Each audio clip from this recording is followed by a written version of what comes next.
Tony East here covering the NBA Finals, the Pacers, and the Fever for Forbes, the Next, and Locked On Pacers. Let's talk about Game 2 of the NBA Finals, a win for the Thunder. It's now even at 1-1, and all of the ghouls of Game 1 for the Pacers on very obvious display in Game 2.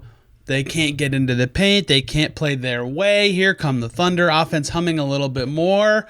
Some problem solving required from the Pacers. On one hand, they deserve benefit of the doubt. They have been great at responding to games like that this entire playoffs. They haven't lost 2 in a row in 2 months. On the other hand, 3 months actually. The Thunder look good.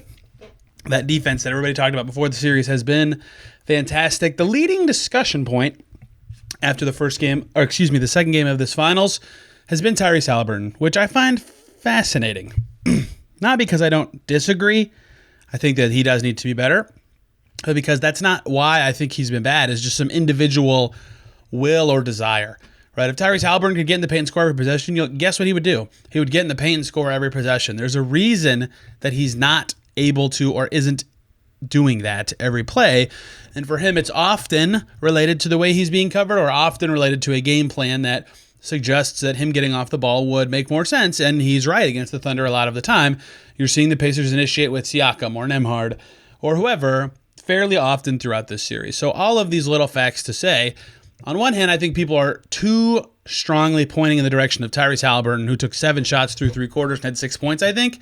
If they're just blindly saying he needs to be more aggressive, he needs to drive, get in the paint, yeah, if he could, he would. It's not that simple. It's not just like this guy has to do this kind of thing, but the Pacers need to help him do those things, right? In the fourth quarter, when Haliburton got going, he did finish the game as the team's leading scorer and shot taker, which isn't reflective of how he played, but they got him going on the move. He got to his floater because he would catch it on the move. I just tapped my light, excuse me, right? That kind of stuff actually makes him threatening and more useful in these games. And so that's what I think about that is. It's both on Haliburton to be better and to be more focused on getting to his spots where he can play make and score, because the Thunder are really crowding the paint and giving up those weak side corner threes, wing threes, whatever.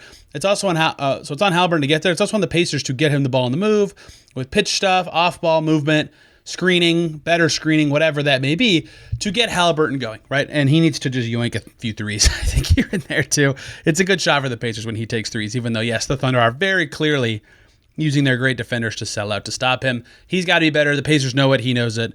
They'll look for ways to get him involved, because I always think it's fascinating how after games like this, there isn't ever anyone who said, yeah, we need Ty to be better. We need Tyrese to do this. Haliburton always says he wants to be better, but the rest of the team says we've got to find ways to help him be better, help him get those shots. And he's kind of one of the best players in the league who doesn't have that singular move or ability to just yoink guys off the dribble. So it is a team level thing.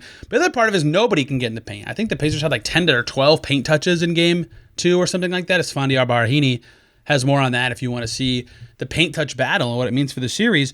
They're a paint team. They're at their best when either they're scoring in the paint or they're able to get into the paint and pass out for better shots.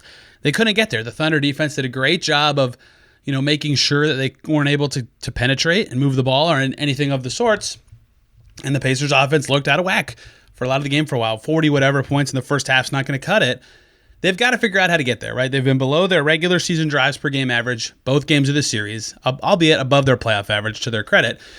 And they're just not quite getting the ball movement that you expect of the Pacers. They made enough jumpers in Game 1 to overcome it. They defended well enough in Game 1 to overcome it. In Game 2, they did not, right? They weren't able to get in there, and they didn't jump shoot effectively enough to say, oh, no problem, or to keep up. And the defense I don't think their defense has truly been awful in this series, but it wasn't good enough to overcome that. And so for a team that has so much of their identity on getting in the paint and playing from there, right? They're not a high-volume three-point shooting team, this Pacers team is. They need to up their volume in this series specifically. They're just not playing the right way to beat the Thunder right now, and that doesn't mean to shift their identity. That means to finding ways to get into the paint more often and score and be threatening and make the Thunder be reacting to them instead of the other way around. And that's why this series has felt so one-sided so far. Yes, the Pacers had a nice second half of Game 1, but the Thunder have been ahead on the scoreboard for like 96 out of 98 minutes of the series, I think, or something crazy like that.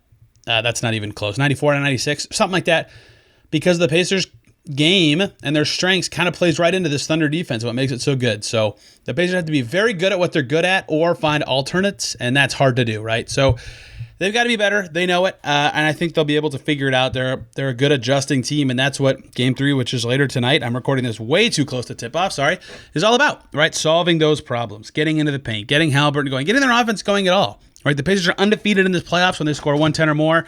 They didn't hit 110 in Game 2. They barely hit it in Game 1, right? Scoring that much against OKC is hard. It's extremely hard, and yet the Pacers have to find a way to do it. Shea's kicking their butt. Right, he's scored over 70 points in these 2 games. I think that's kind of expected. I honestly don't think they've defended him terribly.